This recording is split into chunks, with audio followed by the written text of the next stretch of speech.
Okay, Monday, Wednesday, Friday class. We are going to go through the notes. Pretty much you probably just need me to explain the notes. So make sure you have them printed in front of you because I'm not zooming in enough for you to actually read the notes. I'm assuming you have the notes in front of you. Okay, so just some random little cleanup points we didn't go through last time. We are skipping residual plots on page 100 to 101. We're not covering those this semester. If you have the book, look at the top of page 103 later. They actually talk about something called influential observations. It's just something to be careful of when you're plotting and you're looking at a graph. It really can affect the slope of the best fitting line and the correlation coefficient R. So a lot of times it happens when one, and I blew up this data point, that's why he's bigger than the other ones, when he's really removed in the X direction. Like for these, they kind of end about right there, and then we have this big gap, and then that one is lined up. Without that point, our best fitting line, I know my pen's kind of big, let me see if I can grab a pencil. Without the magnified point, the best fitting line would probably be like this. But with that magnified, that big black dot over to the right, it's probably going to pull the regression line down a little bit like that. Okay? In real life, and the book will talk about this, we really don't know if that one point is going to influence the line that much. So in real life, what we do, we run the linear regression without that point. We see what the slope is, what the R is. Then we put the point in, we rerun it, see what the slope is, see what the R is. If things don't change that much, we leave it in there because we really do not like to remove data points from the data set. If that one point does change it dramatically, then we will leave it out and we'll say we left this one point out and these are the changes that made. Because we hate for one point to really affect the entire data set that much. So it's a case-by-case basis in real life.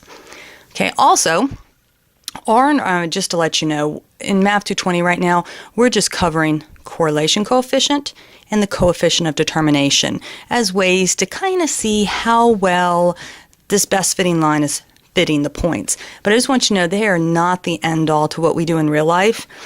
We do have other things. They're called residual plots. We're not covering those. But for example, look at this graph. Let me see if I can move this down a little bit. Okay, you can clearly see that it's a parabolic relationship. But what happens is, what about if we only studied, between those vertical lines that I had? If you can imagine, that looks pretty linear right in there. So if we ran linear regression on that area, we would probably come up with an R and an R squared very high, possibly 0.999. So with that said, if we hadn't looked at the graph, or even if we didn't know that it was just one piece of what we now can see is a curve, we would think we had the most amazing linear relationship. So R and R squared would actually get tricked by something like this. But some of those further tests that we have in real life would be sensitive enough to pick that up. So I just want you to know that we're showing you a lot of the stuff we do in real life, but not everything. Okay, and I think that's what I say down at the bottom there. All right, let me turn the page. Okay, so you need to make sure you have handout 6 out. It's this one, the chapter 4 or 5 extra problems. We're going to be looking at number 4. Okay, it's the second page. It's got all that different data. Okay, so you can always pause this video, take a minute to look and read the problem. It'd be best before we continue if you could read the entire problem. Make a little more sense when I start talking through it. Okay, the problem, so really be looking at the problem right now while I talk about it for a minute. If you read A and B, nowhere in A and B do they indicate to you which is the X variable and which is the Y variable. It just says calculate and interpret basically the R. But how are you supposed to know which one's which? The reason why they do that is they know you don't have to know what is X and what is Y to calculate R. Because remember, even if you get your X and Y backwards, the R would be the same. So that's why they have you do that. But if you go ahead and jump down to part C, because I kind of always like to know where I'm headed in a problem, it finally gives us an idea. If you want to predict sale price, so that means that's Y, and you could either use size or land to building ratio. They just gave me two different X's. So this is the first problem we've seen. As you can just look at the data, there's like, forget property number, that's unimportant. We've never had 3 lines of data. So what this problem is actually having us do, it's kind of real life. It's saying, you know what? There's actually in real life quite a few variables that go into things, and we talked about that last time. So they picked 2 of the main ones, and they want you to go through to see which one is stronger. Then we're going to run our simple linear regression on that. Okay. So basically they said predict, so I'm back to my notes, page 2. Predict sale price based on either size or land to building ratio. That's why I labeled sale price Y. Size, I just called them X1. Land is like X2. Okay. So just so we're all doing the same thing, go ahead and you're going to enter all those sale prices into L1, those sizes into L2, and the land to building ratio into L3. So again, since this is a video, you can pause it, go ahead and enter that data. I don't have to wait for you to be able to do it. All right. So part A. Let's start with what A says. We're going to predict sale price based on size. Okay, so remember, this is the critical problem that really gets you to practice. How do you know what you're running? Are you running L1, L2, L1, L3, L2, L3? What are we running? So go ahead and go to Stat, Calc, Choice 4 is linear regression, hit Enter. Now we got to think, where are our X's? And then where are our Y's? So our X's, well, size is our X, and where'd we put it? We put it into L2, so that's why I have L2 comma. And then sale price is our Y, and that's an L1. That's why I'm running L2, L1, okay? And this part up here, even when I'm doing my own personal notes, I always label where I put the stuff, because if you don't label it, you're going to forget where you put the thing. So that's why it's really handy to have this. So you're running linear regression L2, L1 because our X's were size, and we had put size into L2, and your calculator always wants the X's, comma, then the Y's. Hit Enter. Right now we're just looking for the R, so we can see what is stronger. You should see an R of 0.7. All right. Let's go ahead and do part B. That one says sale price and land to building ratio. So let's predict sale price based on land to building ratio. Okay. Let's see. Sale price based on land to building ratio. Land to building ratio is my X variable. Where did I put those? I put those in L3. My sale price is my Y. I put those in L1, so I'm running L3, comma, L1. Right? When you do that, you should see R is negative 0.33. I'm going to stop and then restart because my video camera needs to be reset. Okay, I was having slight technical difficulties. Remember, this is very old school, but it's better than nothing. It's better than coming to a Saturday lecture, right? Okay, so we ran L3, L1, we see R is negative 0.33.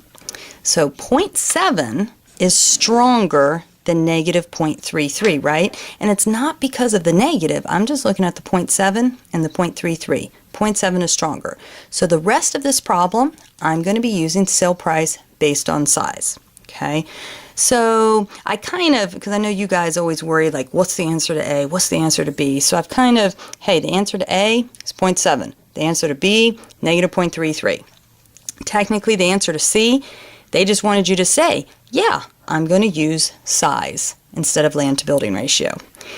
Now for part D, they say, okay, what's the least squares line? So you probably don't have it on your calculator, so you probably need to rerun the linear regression L2, comma L1. That's what we did up in part A, because that's what we've decided is the stronger one, right? And you will get y hat equals 0.0052x plus 1.328. And that's technically the answer for part D. Now, we're going to keep going on this problem because I pulled these from a book and they don't ask everything. They haven't asked us to interpret anything or r squared or the slope, so we're going to add a lot of pieces. And I've actually done that on my answers for the other 3 problems on handout 6. I've answered what the problem asked, but then I went on and said, hey, let's interpret slope, let's interpret the r. So when you look at my answers, you might be like, why is she writing all that? I'm writing all that so you can practice all the stuff that I'm going to ask you, even for these problems that don't specifically ask you. So make sure when you're doing handout 6, you actually look at my answers and look at everything I put and practice along with me through looking at my answers. Okay? All right, I'm going to turn the page for our extra stuff. We're still going to be working on number 4. We're just adding stuff to it.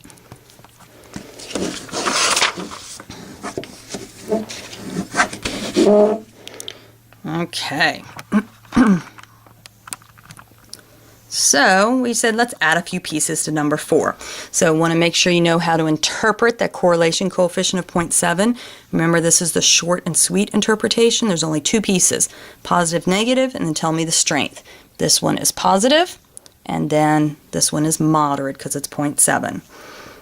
R squared is approximately 0.49. So we're going to practice our sentence. And on these 2, I'm going through it with you now, but tomorrow, whenever, I would encourage you to do number 4 all over again and practice these pieces all over again and then check your answers. Because again, looking at my answers, you can follow along wonderfully, but it doesn't mean you're going to be able to do it when it comes to a test. 49% of the change in, remember why, price can be explained by the linear relationship between size and price. So that's that formal interpretation. So it kind of really puts that spin again. We had called 0.7 moderate. Doesn't sound bad, 0.7. But if you think about this, we only know 49% of what's going on. That means we were clueless about 51%. So we knew less than half. I'm not sure if, kind of like getting a 49 on a test, you'd consider yourself, doing moderate. So that is why I really like the r squared interpretation much better than the r. Okay, I know we talked about that last time.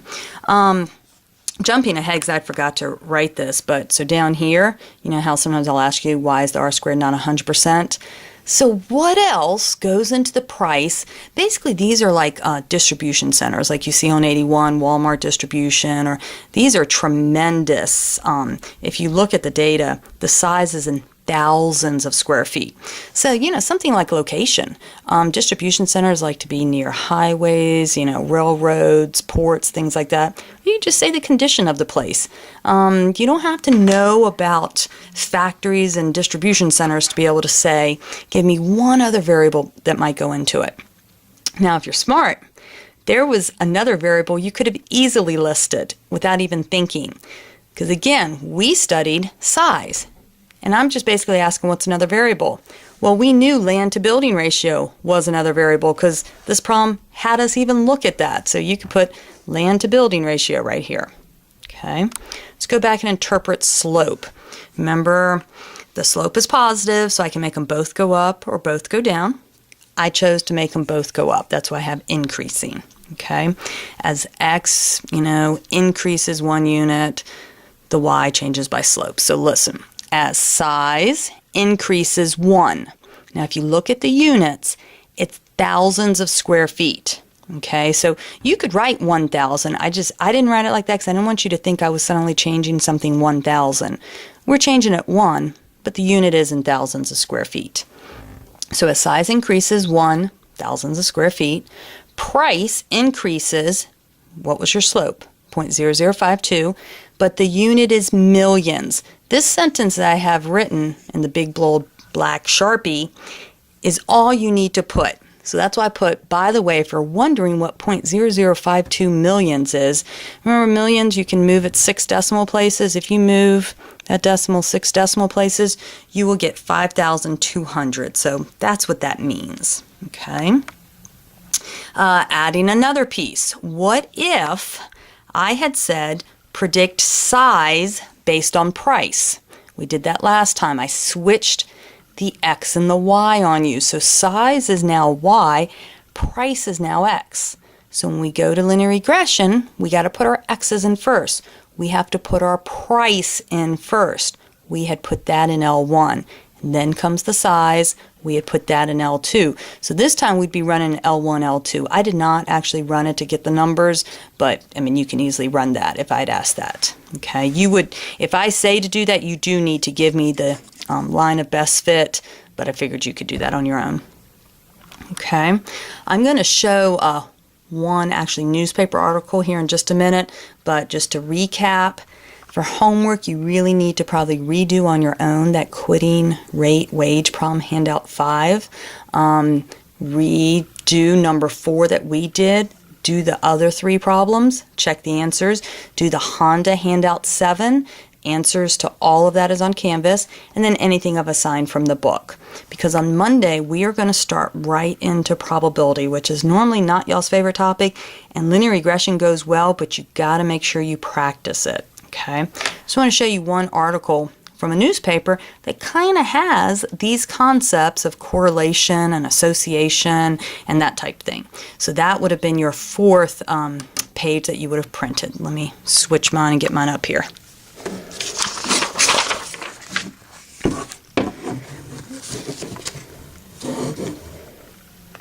Okay, so probably on your copy, you'll see some of the things I've sort of circled or whatever. You don't have to read this whole thing, but basically, this was looking at BPA. That's that like bad stuff, you know, in your plastic or whatever. I don't know that much about it. And child obesity. And I really, actually, this is an article I'm going to praise. I love that they call it a connection. That means a link, an association. Those are the correct words. They did not try to say one caused the other, so I really appreciated the title on that one. I love throughout this article that the researchers actually are saying, hey, we've got something, but we're not really sure. I like how they put, hey, researchers find some more of a chemical, but it's inconclusive. So this is the way research starts. You kind of maybe find something, you're not really sure, so you throw it out there so then other researchers can come along and add to it and do different, you know, experiments and studies and that type of thing. So I like that they're saying, you know, we're seeing something, but we're just not sure. Again, using the word connection. And then it says, but the researchers say their findings don't prove it's the cause. I love that part. They don't prove it's the cause. Very clear. Over here, they said they're seeing something, but they couldn't explain the finding. Again, I love the honesty. When I first saw this, you know, I was trying to think of those extraneous variables that could have been present, and they actually kind of talked through a few of those. So BPA, which I did not know, but it's used in a lot of food packaging, lines metal cans, and other consumer goods. So it's not just our water bottles. So they kind of tell you a little bit about BPA right there. So if it's in, go with me here, I'm just throwing out things that why we're seeing a link. I don't know if I'm right or not.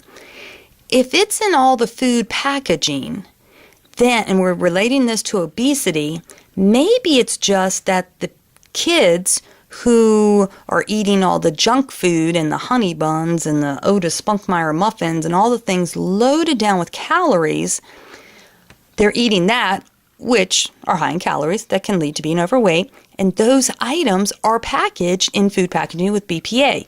So maybe it's not the food packaging, maybe it's actually the food that's inside of the packaging, because, you know, we're not talking about apples and bananas here.